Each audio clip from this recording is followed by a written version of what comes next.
Okay, good morning, everybody. It's offer practice day. I had to think about like what day it is.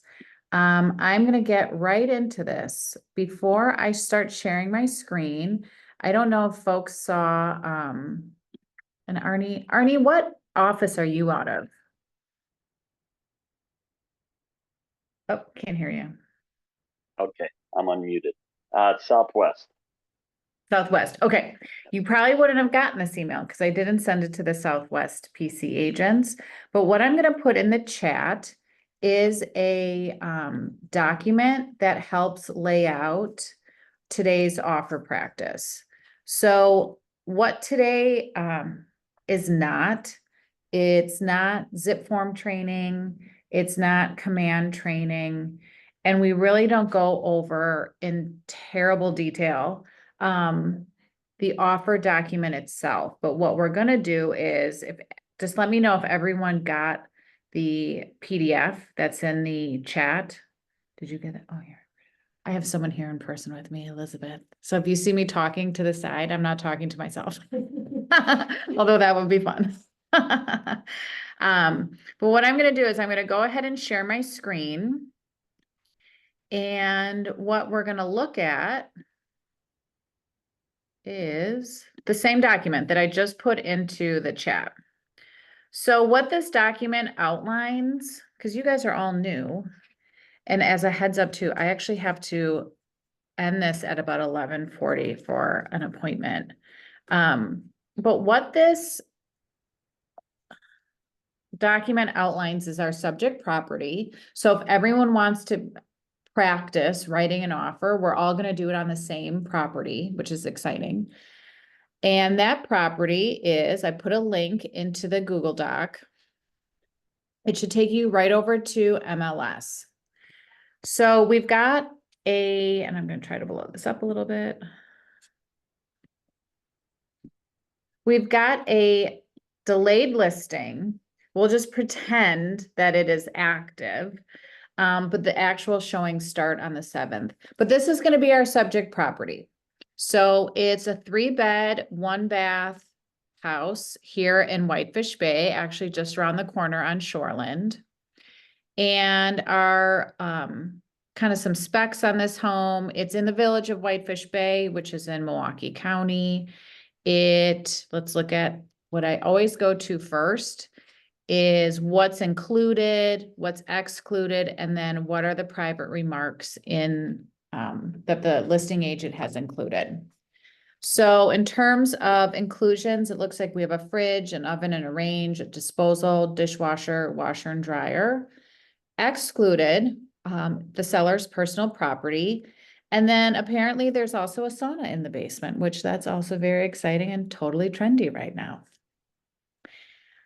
In terms of private remarks, and again, you can learn a lot about what's happening on the listing in terms of perhaps some offer instructions or some notes about maybe where earnest money is being held.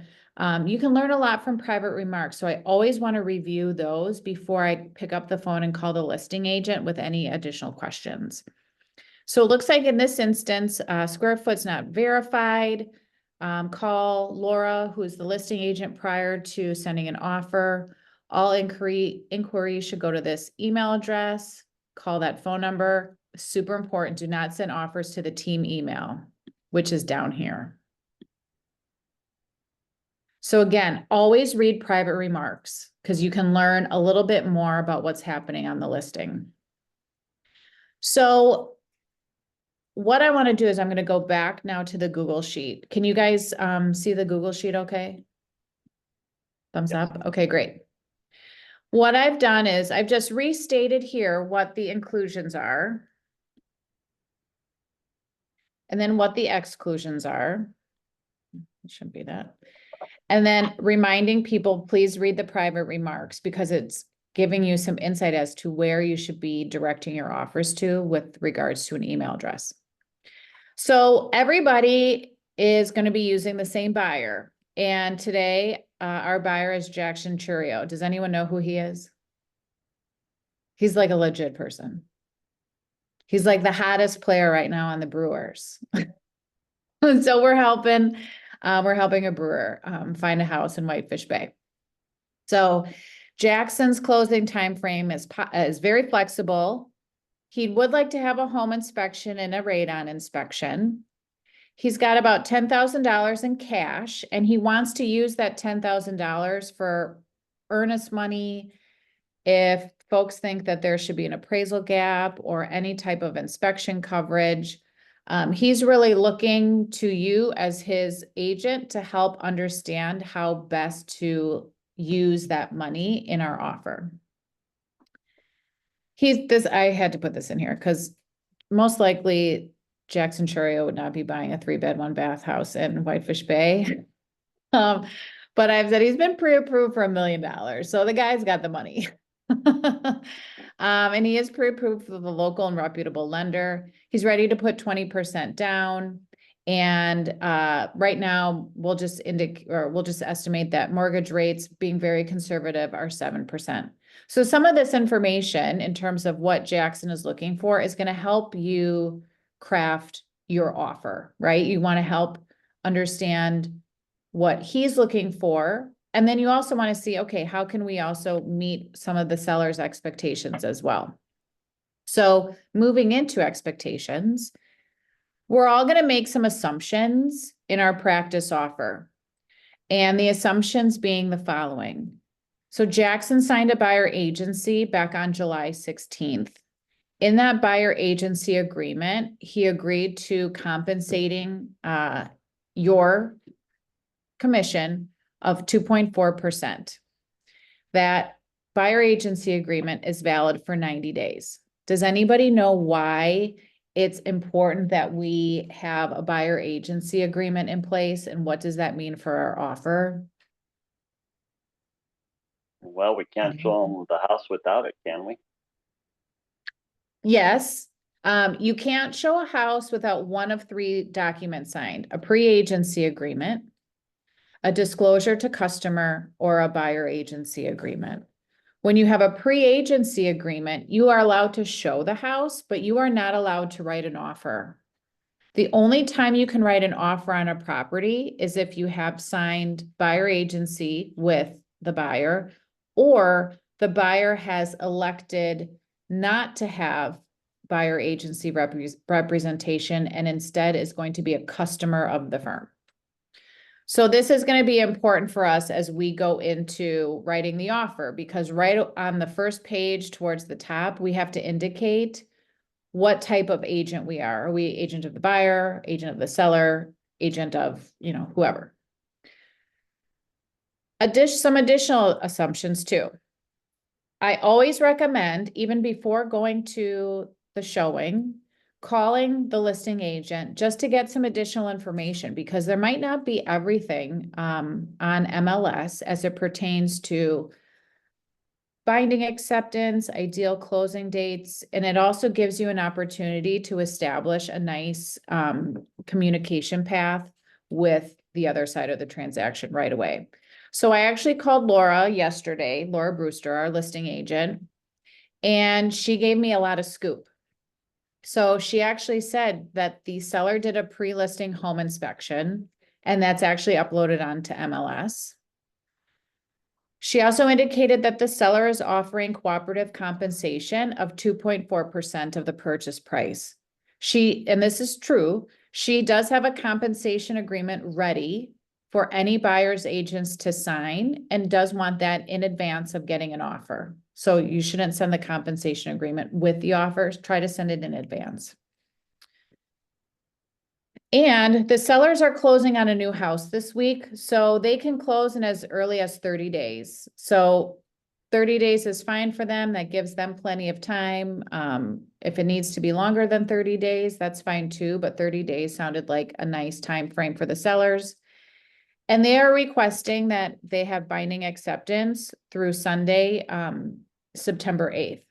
So because this goes on to the market officially on Saturday, we'll just still go based on what their binding acceptance is through.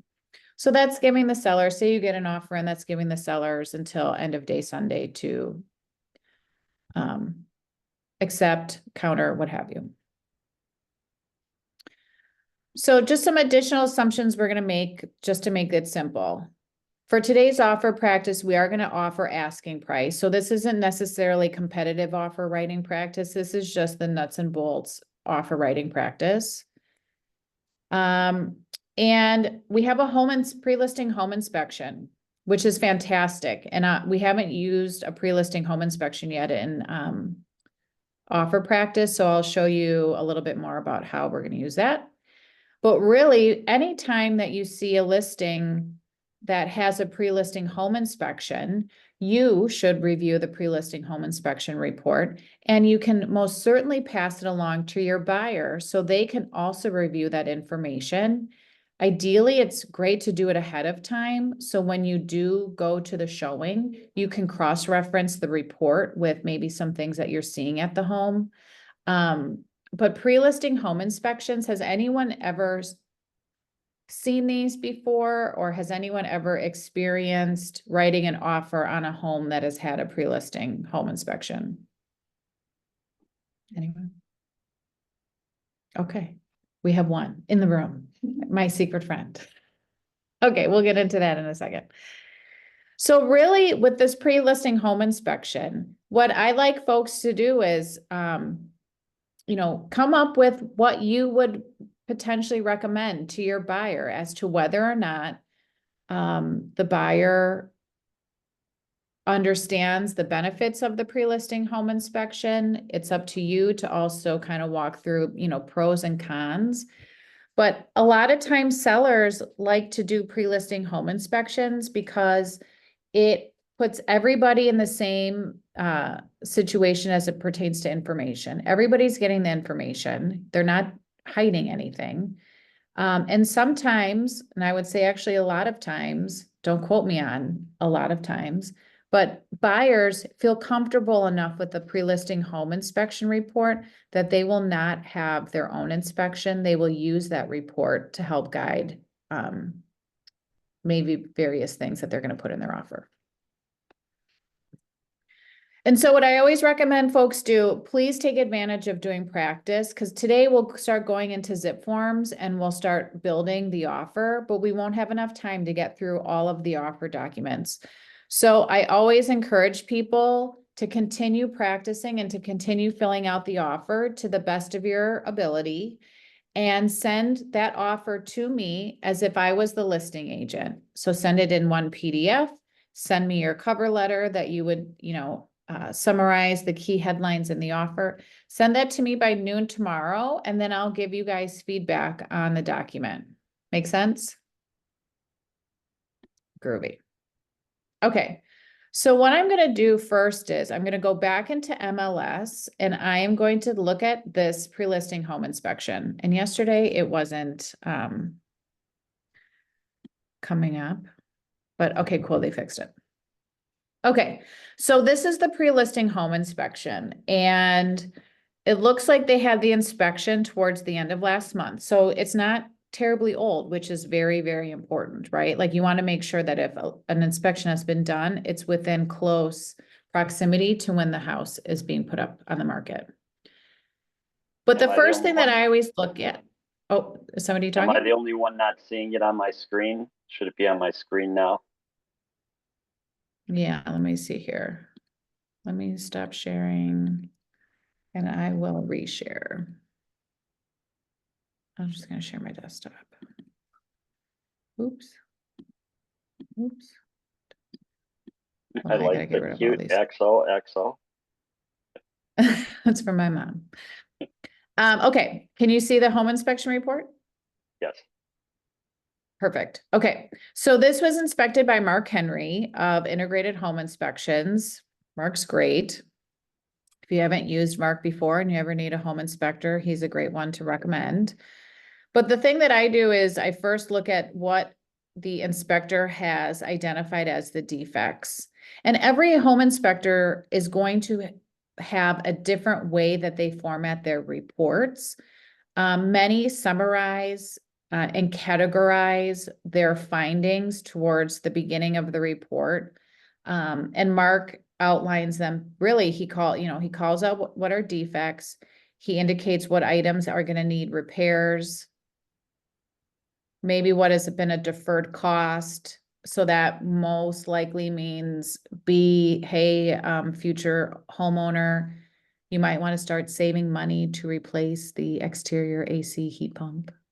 And then some suggestions for maintenance and improvements. So specifically with this home inspection, this is actually a rather clean home inspection.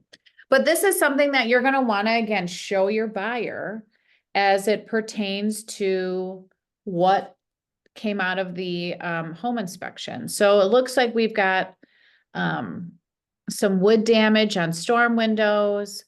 There's some damaged wood trim around the windows. GFCI outlets need to be installed in the garage.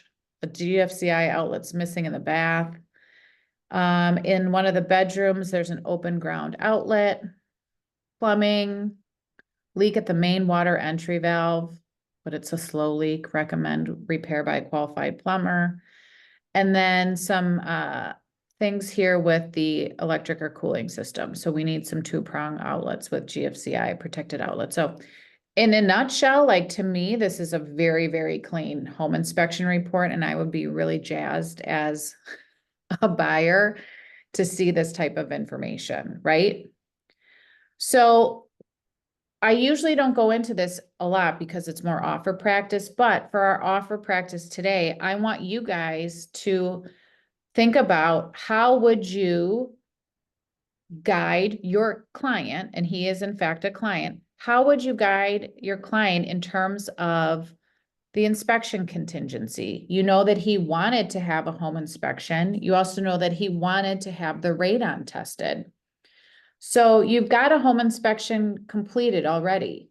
So the pros to a pre-listing home inspection for a buyer is that you are made aware of information before, making an offer, or you get the information before you even see the house. You're getting information that most likely you as an agent and even as the buyer might not see or immediately recognize because we aren't a trained home inspector or a trained contractor. So those are really the pros. The cons to this, getting a pre-listing home inspection, might be maybe you're not sure about the home inspector himself, and maybe there was somebody else that you wanted to use that you think might be more fair and balanced or objectionable. So to me, that's like really the only con to this. If I recognize the home inspector that's done the report, or you can always, Keller Williams, we are a large office. If you aren't quite sure whether or not the home inspector that's done the report is somebody reputable, or people have experiences with him or her, by all means, reach out to people within the office, put it on the Facebook group and ask, like, has anyone had experience with this home inspector? Give me your thoughts. So, and I'm only speaking from my experience, and I'm going to get out of the inspection report, and I will send this to you all in an email, but you can also get it off of MLS too. You can download it. My experience with pre-listing home inspections, when they have been provided, my buyers have felt comfortable enough with that pre-listing home inspection to go off of that. And if there's anything that they see alarming, then we would actually just go skip the home inspection contingency and we would write it directly into the offer. Okay. So something to think about as you craft your offer. Okay. Can everyone still see? I'm just going to quickly get into zip forms because I have 18 minutes. Can everyone see zip forms okay? Yeah. Cool. Okay, so this isn't zip form training, so I'm going to go through this very fast. If you do need command or zip form training, please go to our, and I'll even show you, on YouTube. We have quite a few playlists. If we go to the KW Milwaukee YouTube page, there's a section here called playlists. And we have compliance and command. We've got all these old zip form and command trainings, with the most recent being from June. Okay, so I'm just gonna start right out of the bat. We're gonna go into zip forms and I'm gonna create a new transaction. And I usually label the transaction based on the address. And then I would put in the buyer's name. Oh, J. Trio. Okay. Make sure that you check the category for the type of purchase.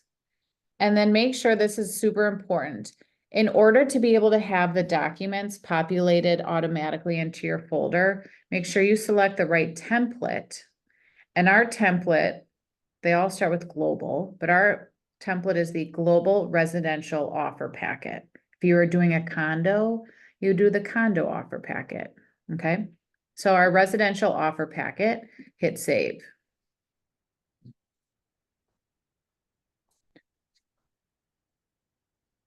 Then you would also start entering in parties. So you're the selling agent.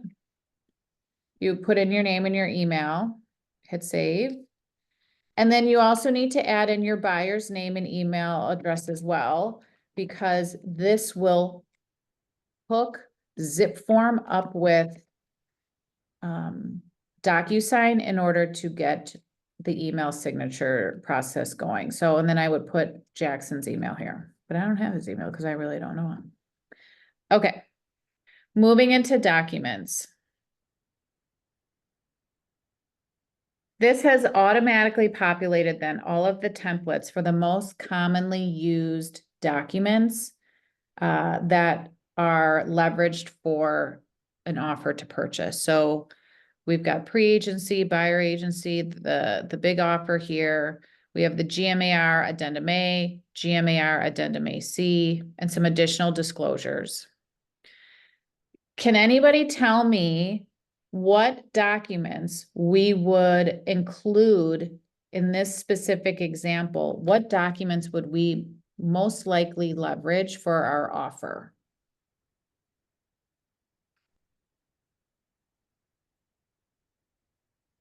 I'll give you a tip, a hint. The offer to purchase. Why doesn't anyone else talk? I didn't want. What was that? Why didn't anyone else talk? I didn't want to be the only one, but that's what I was gonna say.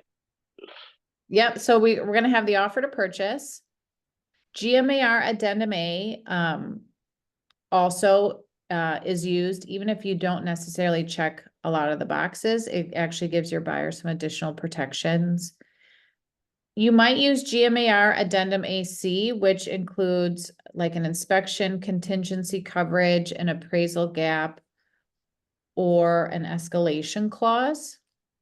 But other documents too that you need to make sure that are included within your offer is the condition report, and that your buyer signs the condition report. And can somebody tell me, and I'll go back to MLS, can somebody tell me if we need to have the Addendum S, lead paint addendum, included with this?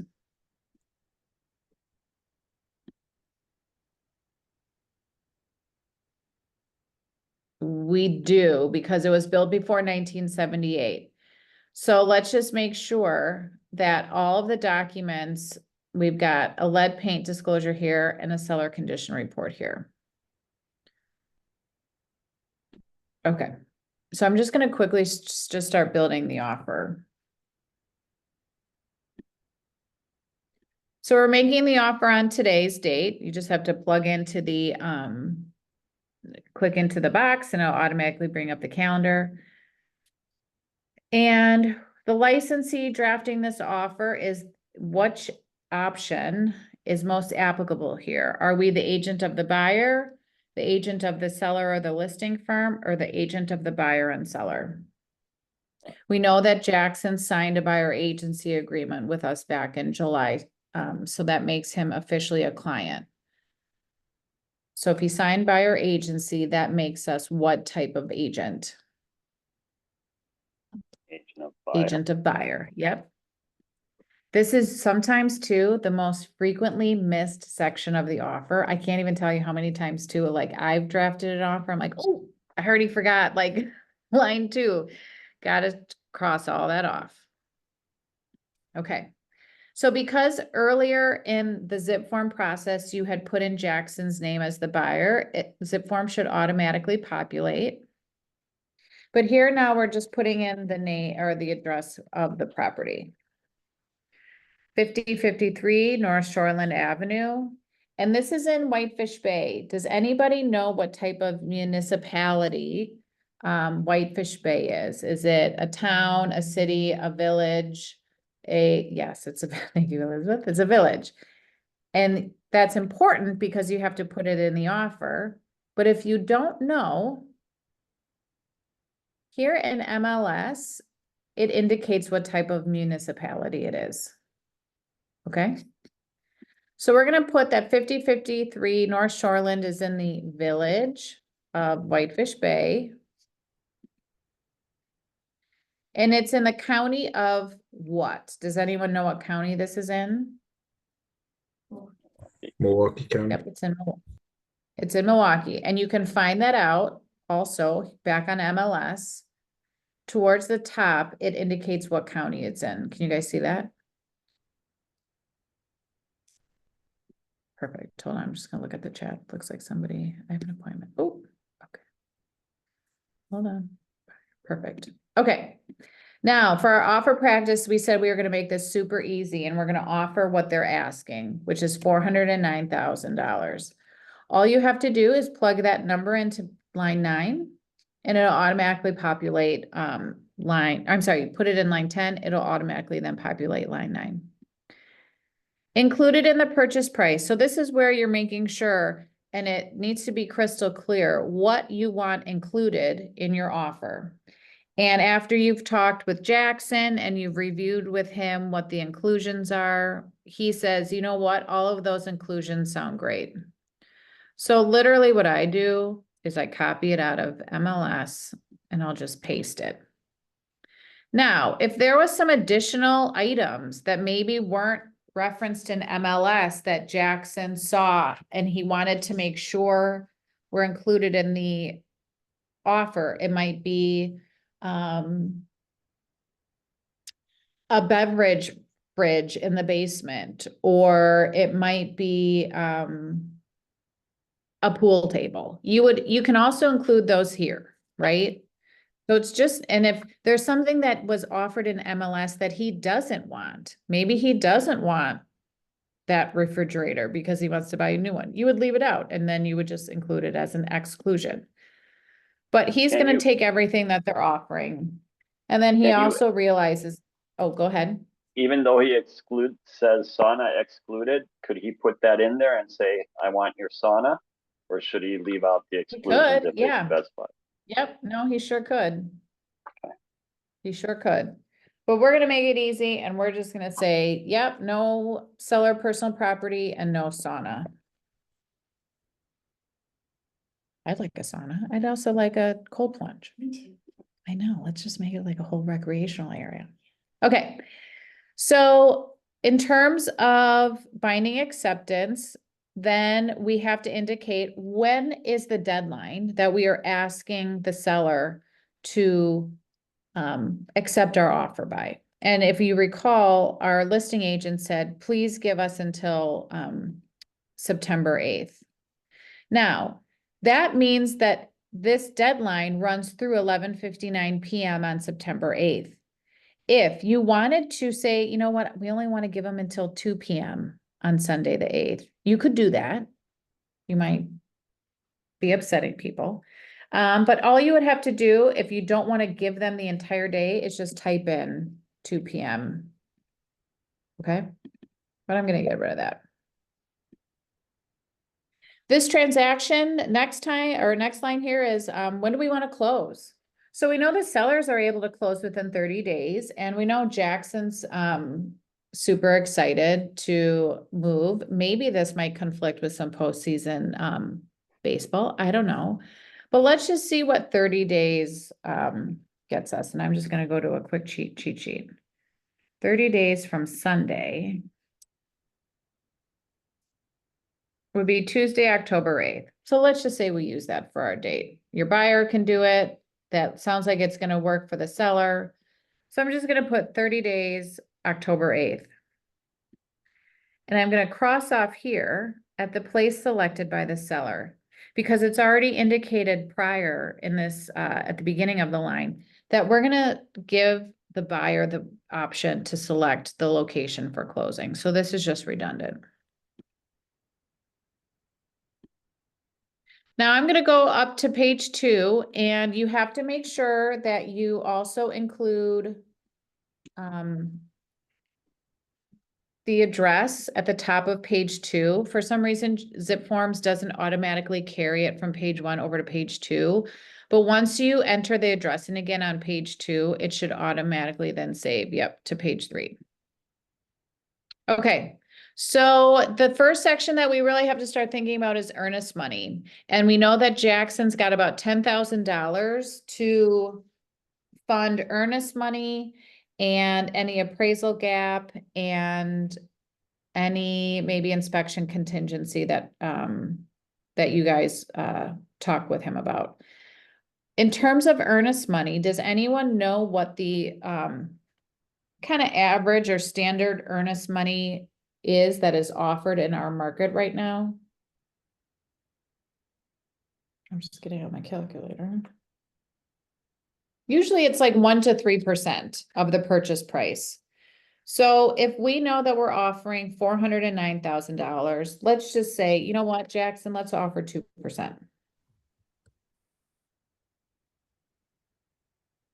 2% of 409 is $8,180.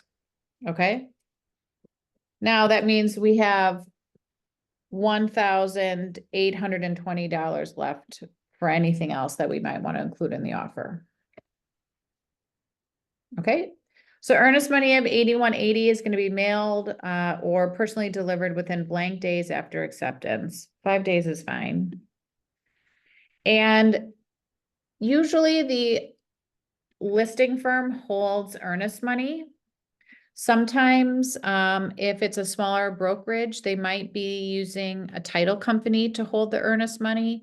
And if that is the case, usually that's included in the private remarks in MLS giving you instructions. But if you don't know, always pick up the phone and call the listing agent just to verify. Now, something too that we get a lot of questions on in the helpline, what is trust funds? So trust funds is a way to facilitate payment electronically. The payment is still being received by the listing firm. So it doesn't matter if you're using trust funds or if you're sending a check or you're delivering a check, your buyer's delivering a check. In our case today, all earnest money is going to be delivered to and held by the listing firm. So I'm going to go down to the bottom of page 3 and, the real estate condition report. So by law, a seller has to provide a condition report. There might be situations where the seller rejects or declines to provide a condition report. Maybe they're a personal representative of the of an estate or a trust and they've never lived in the property. But when a seller provides a condition report, in our offer, we have to indicate that the buyer has in fact received the condition report. It doesn't mean that the buyer agrees with what's on the condition report, but it just means that yes, the seller has presented to the buyer a condition report, and we need to put the date that that condition report was signed. So we go over to MLS, we check out documents, we go to a seller condition report. And here it looks like this was dated August 19th. Let's just make sure too that it was signed. It wasn't signed. Signed on the 20th, 19th and 20th. We're going to have it stated the 19th. Okay, so I go back here. I'm going to say dated September 19th. I'm sorry, August 19th. Okay. Does it matter about the amendment to the condition report? Let's see. We have a question from the peanut gallery. An amendment to the condition report. Where's the amendment? At the bottom? That's okay. So here are some, oh, so this is actually a great example. So because the seller had already filled out the condition report prior to the pre-listing home inspection, the seller has now amended their condition report to include things that they have uncovered in the pre-listing home inspection. And then they're also talking about things that they had fixed. So look at all this. They found during the pre-listing home inspection, some GFCI units. It looks like some of these things were already installed and repaired. So make sure you review these, right? Repair the garbage disposal. Had a plumber come out and repair a few of the items that were included in the report. So this is great. So that seller took that condition or that pre-listing home inspection and took it upon themselves to make some of the changes right away. So I'm going to quickly just go back then to the offer, and that's the next section here, the real biggie. And I'm going to let you guys determine whether or not Jackson, your client, has decided to waive the home inspection and maybe write in some requested repairs at the bottom of the offer, or maybe they just waive it all together. But something to keep in mind as it pertains to this inspection contingency, when you include an inspection, let's just pretend we are. This deadline, so when the contingency is going to be satisfied, this deadline here, the number of days that you put in here, that represents the following. The home has been inspected. Any follow-up inspections have been performed. Any estimates of repairs have been gathered. And any negotiations between the buyer and the seller to remedy, to cure, to fix, to credit, all of those things has to happen within this number of days. A lot of people think that this is just the deadline to have the home inspection by, and it is not. It means that you've had all of the necessary follow-ups if your buyer wants it, you've been negotiating, and if the seller has the right to cure, which would be the next section down here. And in a seller's market, the majority of offers give seller the right to cure if there's a home inspection included. And I'm going to put just maybe 10 days up here because our closing is actually pretty fast. It's in 30 days. So within 10 days, we've had the home inspection, follow-up inspections, we're negotiating. If we can't come to an agreement, and an agreement in terms of how to resolve, how to fix some of these things, that would be in an amendment, right? An amendment is where you get specific as to what is being repaired or remedied or credited, and it is signed by both parties. So both parties agree to those things. If you are at a stalemate and you cannot come to an agreement, and if the seller has the right to cure, the seller can satisfy the contingency by delivering notice. So if you go through conversations and again, you're kind of at a stalemate, your buyer has the opportunity then to send through a notice of defect that lists to all of the things that your buyer objects. That seller then has to review it and determine whether or not they're going to cure anything, to maybe credit, whatever.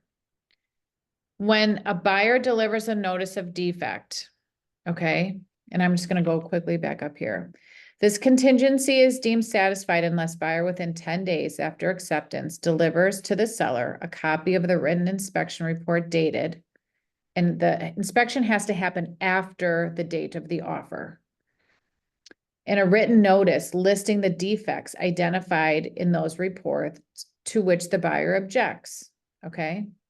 So the seller then has the right to cure the defects. If the seller does have the right to cure, they can satisfy the contingency by giving another notice back to the buyer within, and I'm gonna probably put 2 days. I'm not gonna leave 10 days for this because we've had dialogues with the other party and we are open and we are having an open line of communication. So if we get to this point where a notice has been delivered, it shouldn't be a surprise. So we're not gonna give the seller that much time to think about it, at least in my opinion. So the seller may satisfy the contingency by delivering another notice to the buyer, stating that they're going to cure the defects, and they have to cure the defects in a good and workman-like manner and deliver to the buyer a written report detailing the work that's going to be done no later than 3 days prior to closing. Now, the offer is null and void, so this thing could be dead upon arrival if the buyer makes timely delivery of the notice and the written inspection report, and the seller doesn't have the right to cure. Or the offer is null and void if the buyer delivers a notice of defect and the seller delivers notice back indicating that the seller is not going to cure, or that the seller doesn't deliver the written notice indicating their election to cure if he doesn't deliver that in a timely manner. So I know that this is all humbo jumbo. There's a slew of YouTube training videos under the contract training section or under the contract training playlist that go into depth, the inspection contingency section, and even how to define a defect, how to negotiate inspection repairs. I would strongly encourage everyone to go back and reference some of those videos. And to make things easy, we have them actually on our KW Realty MKE site. If you go into the Agent Hub,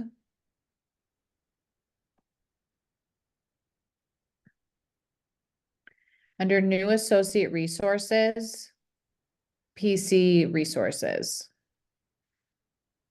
These are all one sheets that have curated YouTube video playlists based on the topic at hand. These are our most frequently asked questions. So here's a whole one sheet on home inspections, and all of these link to contract training based on that specific topic. Okay. Okay, I'm gonna just go quickly back to this. So I have to jump, but if anyone wants to practice and try completing a practice offer, please, please, please try it. Even if you think you only can fill out 50% of it, that's okay. Please send it to me and we'll work together and I'll provide feedback. And I want you just to get into the habit of practicing, because the more practice, the more confident that you are going to be. Anyone have questions?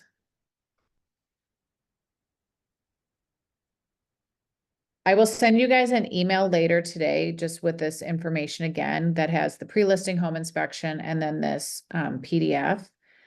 But I thank you guys for being here. The world is run by those who show up. Charlie always says it. Love it. So please, please, please practice. And if you need more practice to help you with practice, that's where I come in. I'm happy to sit down with folks and go into more specifics.